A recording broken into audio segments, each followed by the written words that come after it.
Hello friends, welcome to वानी wines. I hope आप safe होंगे और खुश होंगे। आज मैं कोई ब्लॉगिंग लेकर नहीं आई हूँ या फिर कोई बच्चों से रिलेटेड इन्फॉर्मेशन शेयर नहीं कर रही हूँ।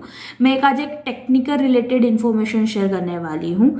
उससे पहले मैं बारे में कुछ डिटेल्स में बताऊंगी कि मैं कौन हूँ और मैं क्यों इन्फॉर्मेशन दे रही हूँ। तो चलिए स्टार्ट करते हैं। मेरा नाम है पूजा सिंह और जो मेरा चैनल का नाम है वो है वानी वाइन्स ब्लॉग। वानी मेरी बेटी का नाम है। जब मैंने वीडियो स्टार्ट किया था तो मैंने बच्चों से रिलेटेड कुछ इन्फॉर्मेशन शेयर की थी, जो मेरा एक्सपीरियंस था, जो मुझे नॉलेज मिला था। एंड उसके बाद मैंने ब्लॉगिंग शुरू किया और अब मैं टेक्निकल क्यों कर रही हूँ। एक्चुअली मैं एक वर्किंग हूँ, मैं एक automation tester plus manual tester हूँ लेवल 5 कंपनी में। जो मुझे एक्सपीरियंस मिला है और जो मुझे चीज़ें पता चलती हैं वो मैं चाहती हूँ कि आप लोग से शेयर करूँ। ये वीडियो कोई व्यूज़ और सब्सक्राइबर के लिए नहीं है। ऐसा नहीं कि ये इससे सब्सक्राइब बढ़ जाएंगे, व्यूज़ बढ़ जाएंगे तो मुझे पैसे मिलने शुरू हो जाएंगे। No, I am already working, I am already settle everything. मेरा पॉइंट ऑफ व्यू है या फिर जो मेरे एक्सपीरियंस है वो मैं शेयर करना चाहती हूँ कि ये पॉइंट जो मैं बताने वाली हूँ ये किसी न किसी को ज़रूर हेल्प करेगी, स्पेशली फ्रेशर्स लोगों के लिए। विदाउट एनी डिले हम वीडियो स्टार्ट करते हैं। अभी सबको ये पता है कि आईटी में बूम है, बहुत ओपनिंग्स निकल रही है, बहुत लोग रिज़ाइन दे रहे हैं और दूसरे कंपनी में स्विच हो रहे हैं। बेसिकली क्या होता है, ये जो मैं अभी एक्सपीरियंस शेयर करने वाली हूँ ये अभी मेरे लास्ट 2 वीक्स ये मेरे साथ हो चुका है। तो जैसे ही लोग इंटरव्यू दे रहे हैं, कंपनी स्विच कर रहे हैं, उसी तरह मैंने भी एक इंटरव्यू दिया था। मेरा इंटरव्यू देने का मोटिव ये है कि आप जब कभी जॉब करते हो ना तो आप एक सेटल हो जाते हो और आपको लगता है कि अभी मुझे आने वाले 5 साल तक इसी में काम करना है, 6 साल तक इसी काम करना है। फिर आप इंटरव्यू देना बंद कर देते हो और जब आपको लगता है कि 6 साल के बाद अब मुझे स्विच करना चाहिए फॉर सम रीज़न, तब आपको थोड़ा सा नर्वसनेस होता है कि इंटरव्यू में क्या पूछेगा या मेरा कॉन्फिडेंस नहीं है वो इंटरव्यू देने के लिए। ये चीज़ें ना हो मेरे साथ। मैं कभी जब मुझे ऐसा लगता है कि अच्छे कोई कंपनीज आ रही है या फिर मुझे लगता है कि नहीं इंटरव्यू दे देना चाहिए, क्या फ़र्क पड़ता है, तो मैंने भी उसी तरह से नौकरी हमेशा अपडेट करती रहती हूँ। उस नौकरी के थ्रू मुझे एक कॉल आया एचआर से और मैं इंटरव्यू इसलिए देती हूँ कि जिससे ही मुझे न्यू कंसेप्ट पता चल जाए, आज के मार्केट में लोग क्या क्वेश्चन पूछ रहे हैं, क्या न्यू डिमांड है, एंड साथ ही साथ मेरा कॉन्फिडेंस बना रहे। ऐसे ही एक कंपनी के एचआर ने मुझे कॉल किया एंड उन्होंने पूरा डिटेल्स लिया और उन्होंने कहा कि आपका मैं इंटरव्यू शेड्यूल करवा रही हूँ नेक्स्ट डे। मैंने बोला ठीक है। नेक्स्ट डे मेरा इंटरव्यू आया, आफ्टरनून में इंटरव्यू आया, तो 1 आवर इंटरव्यू हुआ सेलेनियम प्लस जावा को लेके। और इंटरव्यू बहुत अच्छा था, क्वाइट बहुत अच्छा था। मतलब मुझे खुद को फील था कि इंटरव्यू का जो फीडबैक है बहुत पॉजिटिव आएगा। इंटरव्यू देने के बाद चलो नॉर्मल बैक टू पवेलियन, अपने नॉर्मल काम में बिजी हो गई। 2 दिन तक मुझे कोई फीडबैक नहीं आया। फिर मैंने सोचा कि मुझे कोई फीडबैक नहीं आया, एटलीस्ट फीडबैक तो पता चल जाए क्या है। तो मैंने सामने से एचआर को कॉल की एंड मैंने बोला कि यार this is Pooja Singh, this is my email ID, may I know the feedback. HR ने कहा कि अभी पेंडिंग में है, अभी मुझे फीडबैक नहीं मिला है, तो जैसे ही मुझे मिलता है मैं आपको बताती हूँ। मैंने बोला ठीक है।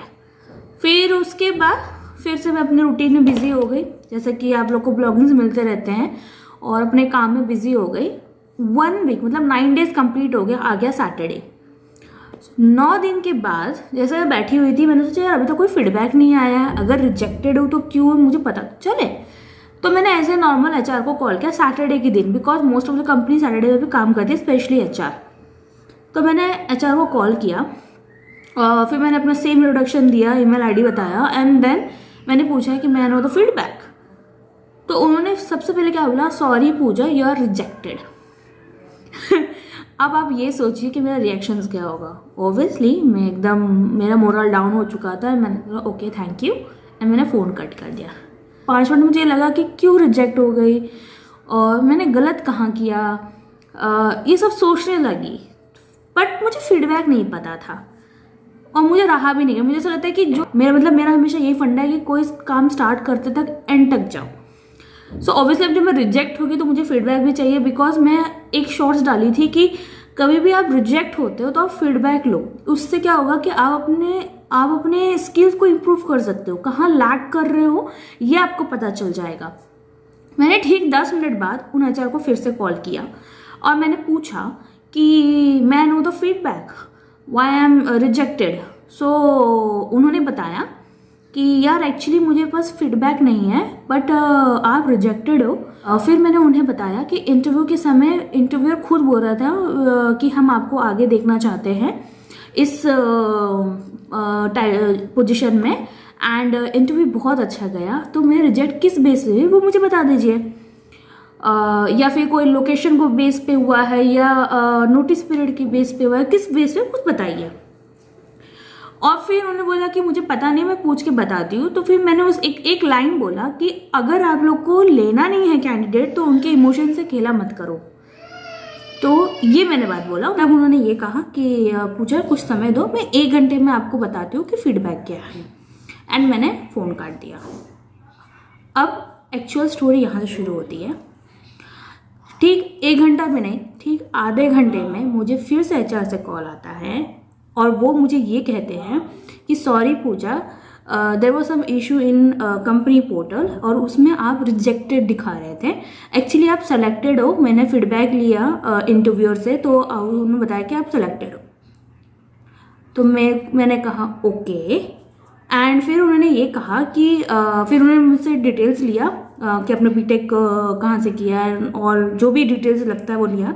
एंड देन उन्होंने एक कहा कि अब सेकेंड राउंड होने वाला है मंडे को, जो लास्ट मंडे भी गया, होने वाला है 30 मिनट्स का, जैसा हाई लेवल ऑफ इंटरव्यू। उस समय तो मुझे क्लिक पड़ गया था, बट मैंने कुछ नहीं बोला, मैंने ओके कहा और मैंने कहा ठीक है आई एम रेडी। और उसके बाद उन्होंने फ़ोन कट कर दिया और मुझे विदिन 15 मिनट्स में लिंक आ गया इंटरव्यू का कि ये टीम्स का लिंक दे दिया उन्होंने। अब पॉइंट ये आती है कि अगर फर्स्ट आप अपने कंपनी का पोर्टल नहीं सही कर सकते तो आप कैंडिडेट ले कैसे रहे हो। सेकेंड, अगर पोर्टल में दिक्कत हो रही है, अगर कोई इश्यूज है आपके पोर्टल में, तो जैसे ड्रॉप डाउन होता है, जैसे सेलेक्ट हो गया कि सेलेक्ट करना है ड्रॉप डाउन, तो आप उसमें होता है कि सेलेक्टेड या रिजेक्टेड। ऐसा कौन सा पोर्टल है कि सेलेक्टेड भी सिलेक्ट नहीं कर रहा है, ऑप्शन डायरेक्टली रिजेक्टेड कर रहा है? अगर आपके पोर्टल में इश्यूज है, आई थिंक वो भूल रहे हैं कि हम लोग भी IT से ही बिलोंग करते हैं। या तो आपका वो पोर्टल में जो भी ऑप्शंस होता है सेलेक्ट करने का वो तो डिसेबल हो गया होगा, या फिर वो हैंग हो गया होगा, या कोई साइट मेंटेनेंस में जिग गया होगा। बट जो भी कंपनी होती है, जो भी कंपनी के पोर्टल्स होते हैं, अगर उनकी साइट्स की मेंटेनिंग होती है तो वो वीकेंड्स में होती है, ना कि वीकडेज में होती है। और जो मेरी बात हुई थी वो वीकडेज की बात थी, और जो मैंने लास्ट फीडबैक लिया था वो मैंने सैटरडे लिया था, जो वीकेंड था। 1 वीक तक मैंने कोई अपडेट लिया नहीं, तो मतलब 1 वीक तक आपका जो पोर्टल था उसमें इशू चल रहा था, तो तभी 1 वीक तक मेरा फीडबैक रिजेक्टेड ही दिखा। आपने उसकी भी ठीक नहीं कराई। और ऐसा जब मैंने सामने से कहा कि मेरा इंटरव्यू बहुत अच्छा गया, मेरे इंटरव्यूअर ने खुद बोला, तो ऐसा क्या रीज़न है कि मैं रिजेक्ट हुई, तो आप मुझे बता रहे हो मैं सिलेक्टेड हूँ। तो पहले तो क्वेश्चन ये होता है कि वो झूठ बोल रहे थे। सेकेंड, जब इंटरव्यू होता है, आप लोग भी जब इंटरव्यू देते हो तो आप पूछते हो कि कितने प्रोसेस है, ठीक है ना। सो मुझे बताया गया था कि लेवल 3 कंपनी थी वो, और एक ही था इंटरव्यू ले रहा था, खाली एक ही प्रोसेस था कि एक नॉर्मल इंटरव्यू होगा और एक HR राउंड होगा। तो सेकेंड इंटरव्यू आया कहाँ से? अब देखिए, उनको मुझे 1 हफ्ता हो चुका था, मुझे कोई फीडबैक नहीं आया, तो क्या वो कंपनी 1 वीक तक मेरा ही वेट की होगी? क्योंकि मैं रिजेक्टेड ही दिख रही होंगी 1 वीक से, तो ऑब्वियसली उन्होंने कोई और कैंडिडेट ले लिया होगा। बट उन्होंने अपनी इमेज बचाने के लिए उन्होंने एक झूठ मूठ बोल सकते हैं, या वो एक फॉर्मेलिटी का उन्होंने एक सेकेंड राउंड रखा, क्योंकि जिसमें डैम श्योर था कि अगर मैं अच्छा भी इंटरव्यू देती हूँ तो उनका मूड बना था कि इसको रिजेक्ट करना है। और तब वो विदिन 1 आवर में या फिर विदिन डेज में वो मुझे फीडबैक भी दे देते कि यू आर रिजेक्टेड। अब सबसे फनी बात क्या है, मंडे को मेरा इंटरव्यू था, सो मैंने पहले ही प्लान कर लिया था कि मुझे इंटरव्यू अटेंड करना ही नहीं है। आई वॉज वेटिंग कि मुझे जब इंटरव्यू का जब टाइम आएगा, मेरा 5 बजे का इंटरव्यू जो था स्केड्यूल था, तो मैंने वेट किया था कि अगर मैं अटेंड नहीं करूँगी तो मुझे HR कॉल आएगा। नॉर्मली अगर आप इंटरव्यू मिस कर देते हो, आपको HR कॉल आता है कि प्लीज़ आप ज्वाइन कर लो, ज्वाइन कर रहे हो कि नहीं ये भी पूछता है। अगर आप बोलते हो कि मैं थोड़ा इंटरनेट इश्यूज़ की वजह से नहीं कर पा रही हूँ, रुकिए 2 मिनट रुक जाइए, तो वो वेट करते हैं, हाँ वी आर वेटिंग।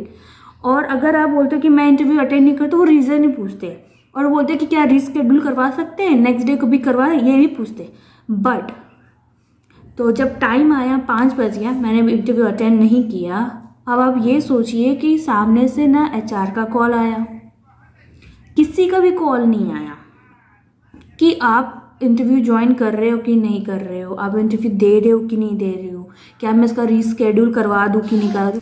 कोई भी फ़ोन या मेल कुछ भी नहीं आया और मैं पूरा 1 आवर वेट की। मैंने देखा लेट्स से कि कॉल करते हैं कि नहीं, क्योंकि 15 मिनट्स या 10 मिनट्स तक अगर आप ज्वाइन नहीं करते हो तो आपको डेफिनेटली कॉल आना ही आना है, पर कोई कॉल नहीं आया। दिस इज़ द पॉइंट कि ये एक फॉर्मेलिटी के लिए रखा गया था कॉल। अब मेरा ये वीडियो बनाने का मकसद क्या है, जो लोग स्पेशली फॉर फ्रेशर, वो लोग के पास एक्सपीरियंस नहीं होता है, फिर वो लोग कोचिंग करते हैं, कहीं से एक्सपीरियंस गेन करते हैं।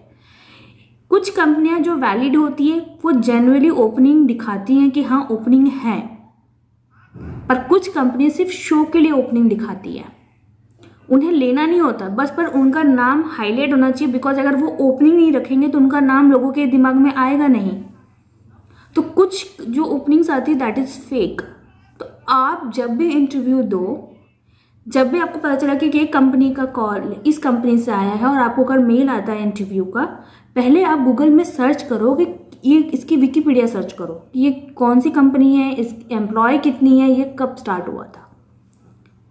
फ्रेशर्स को भी मैं यही बोल रही हूँ, क्योंकि कंपनीज हमेशा कैंडिडेट के इमोशन से खेलती हैं। कुछ कंपनियां नहीं खेलती, मैं ऐसा नहीं बोलूँगी, मैं आपको जेन्युइनली बताती हूँ। मैं जो मेरा एक्सपीरियंस है वो मैं बता रही हूँ। कंपनी का नाम मैं डिस्क्रिप्शन में डाल दूंगी और वो हैशटैग में भी डाल दूंगी, आप देख लेना मैं किस कंपनी की बात कर रही हूँ, और this is a fact. So first important point, सबसे इंपॉर्टेंट पॉइंट, अगर आप इंटरव्यू दे रहे हो और आपको लग रहा है आपका इंटरव्यू बहुत अच्छा गया है, 2 दिन वेट करिए। वीकेंड्स आ रहा है तो वीकेंड्स में इंटरव्यू, अगर वीकेंड्स आ रहा है तो उसको छोड़ के वीक डेज में कॉल करिए, और वीक डेज में कॉल करके आपको फीडबैक पूछिए। अगर फीडबैक सेलेक्टेड है तो कोई इश्यू नहीं है, और अगर आप रिजेक्ट हो तो आप फीडबैक पूछिए कि क्यों रिजेक्ट हो। उससे आप अपने स्किल्स को और इम्प्रूव कर सकते हो, कहाँ लैक हो रहा है अब उसको भी इम्प्रूव कर सकते हो। अपने मोराल को डाउन मत करिए, अपने आप को डीमोटिवेट मत करिए, बिकॉज ये लोग नहीं जानते आज कहाँ हो कल कहाँ रहोगे। कीप प्रैक्टिसिंग, प्रैक्टिस करते रहें। जो लेवल 5 की कंपनी होती है, आपको पता है विद इन आवर या 1 आवर में आपको सेलेक्टेड और रिजेक्टेड के मेल दे देता है। लाइक एसेंचर हो गया, विप्रो हो गया, और समटाइम में जैसा होता है ये सही है, क्योंकि हमारा जो टेंशन बना होता है ना हमारा इंटरव्यू कैसे गया वो हमें 1 घंटे में पता चल जाता है।